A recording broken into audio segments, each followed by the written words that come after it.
Tonight we report on a secret CIA research project carried out in Montreal in which mental patients felt they were used as the CIA's guinea pigs. For a while I thought, I don't want to stay here, and I started to run away from the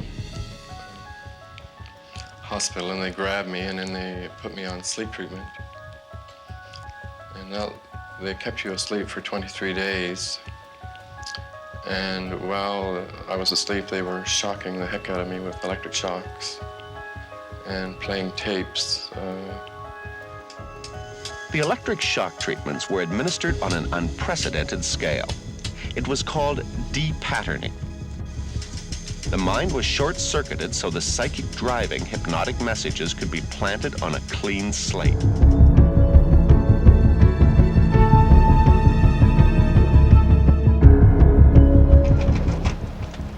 Robert Logie of Vancouver was 18 when he came to the Allen complaining of trembling and severe leg pains, diagnosed as psychosomatic. The LSD was very horrifying, and they gave it to me for about 12 or 15 times. One minute I would see the doctor there, the next minute I wouldn't see him there, and they were asking me all kinds of questions, and I remember them telling me that I was getting smaller and smaller, and I really felt myself getting smaller.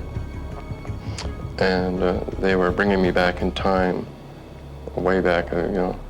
At one point, I almost felt like I was just about to be born, really, that far back in memory. And they were really probing, asking all kinds of questions, and I felt I didn't have any control. I had to answer. I didn't feel I had any control. I was completely, like they had complete control over me.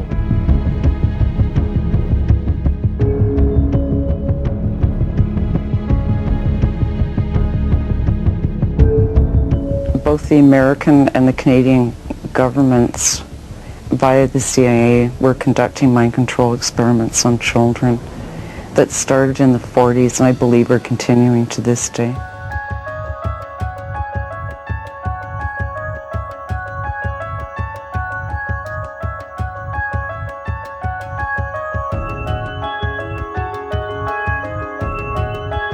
They would give me as much as 40 pills a day, and I would ask the nurse, what is that? They would say it's a new drug and they only name it by a number. What did all those drugs do to you? How did they make you well, feel? I was very, very strong, well-powered.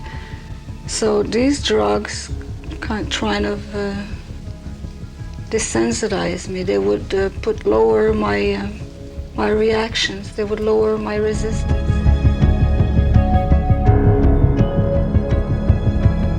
I had LSD, I believe, a total of 14 times. And sometimes there would be 4 days between the injections, and sometimes there would be one consecutive day after the other.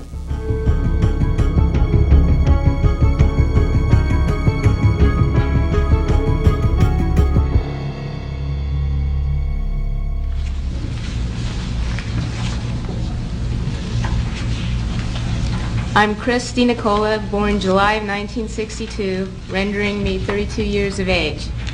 I was a subject in radiation as well as mind control and drug experiments performed by a man I knew as Dr. Green.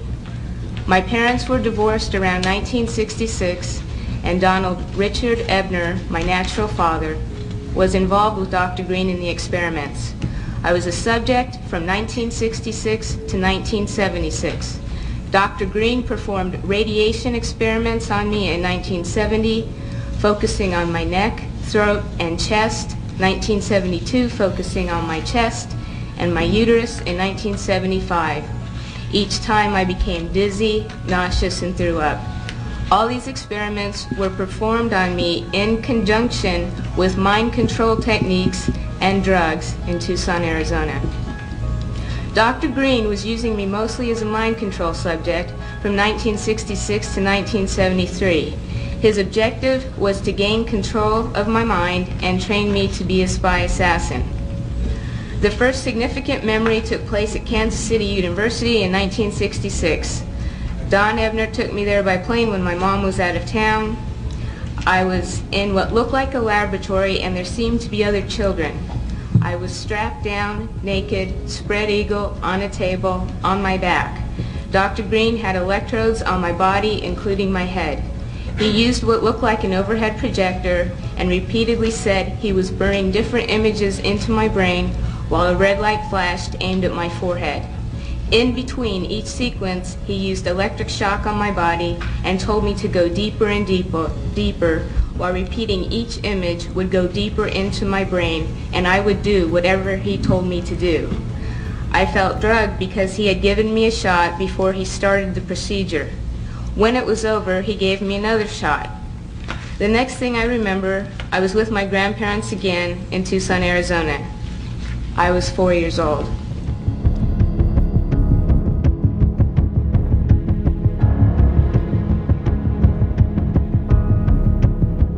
I was taught how to pick locks, be secretive, use my photographic memory, and a technique to withhold information by repeating numbers to myself.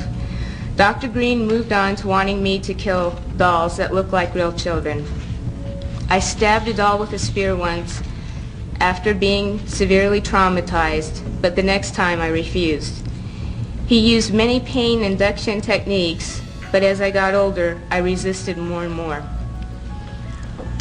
He often tied me down in a cage, which was near his office. Between 1972 and 1976, he and his assistants were sometimes careless and left the cage unlocked. Whenever physically possible, I snuck into his office and found files with reports and memos addressed to CIA and military personnel. Included in these files were project, subproject, subject, and experiment names with some code numbers for radiation and mind control experiments, which I have submitted in your written documentation. I was caught twice, and Dr. Green ruthlessly used electric shock, drugs, spun me on a table, put shots in my stomach and my back, dislocated my joints, and hypnotic techniques to make me feel crazy and suicidal. Because of my rebellion and growing lack of cooperation, they gave up on me as a spy assassin.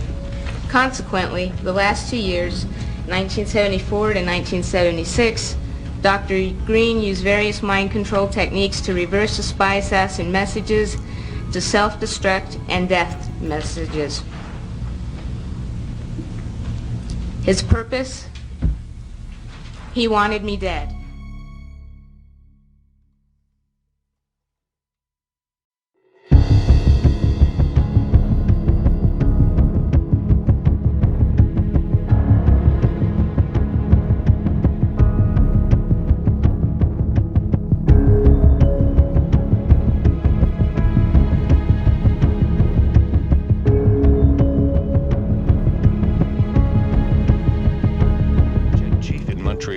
Dr. Ewan Cameron, world-renowned chairman of the Department of Psychiatry at McGill and director of the Allen Memorial Institute.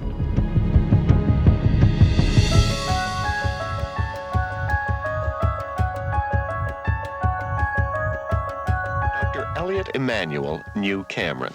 He was an authoritarian, ruthless, power-hungry, nervous, tense, angry man. Not very. 1985 Supreme Court document identified MKUltra as 162 separate projects under one umbrella, many of which were conducted at universities and research foundations that did not even know they were taking part in a CIA experiment.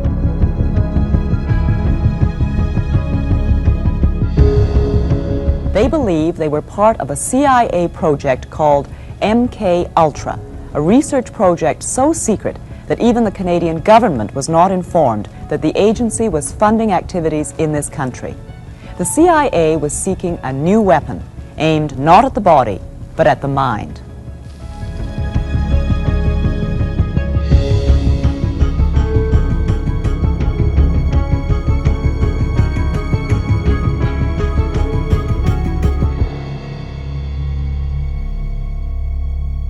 was to wipe the mind clean. Then he would implant new messages by forcing the patient to listen to a hypnotic repetition as many as 250,000 times. This was called psychic driving.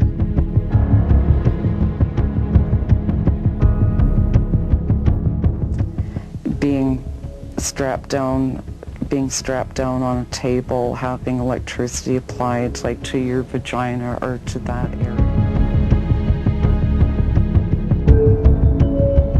Did you ever try and get away from there? Did you ever say, I'm just not going back? I tried. I was home for the weekend, and I had a pass for the weekend. That's how they call it. So when I was there, I said, I'm not going back there.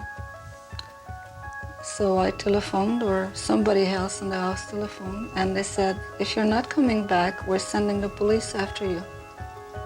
So I remember being so upset. I was crying. I didn't want to go in. And it was really like a concentration camp. I'm not taking any more injections. I can't do it. I don't care if I die. I can't do it anymore because this is killing me, and that's all there is to it. I can't do it. Well, he wasn't very happy about it. And a simple form of torture that they used on myself and on a lot of other children was the dislocation of your limbs. So they dislocated both your arms and your legs. And that was probably the simplest, easiest, and cheapest way to reinforce the notion that you were absolutely helpless and that you could do nothing physically to defend or protect yourself from what they were going to do to you. Because your mind would say, I have to lift up my arm, I want to hit, or I want to strike. Or your mind would say to your legs, get up and run, we need to run. And all you would be, there would just be your torso and your head.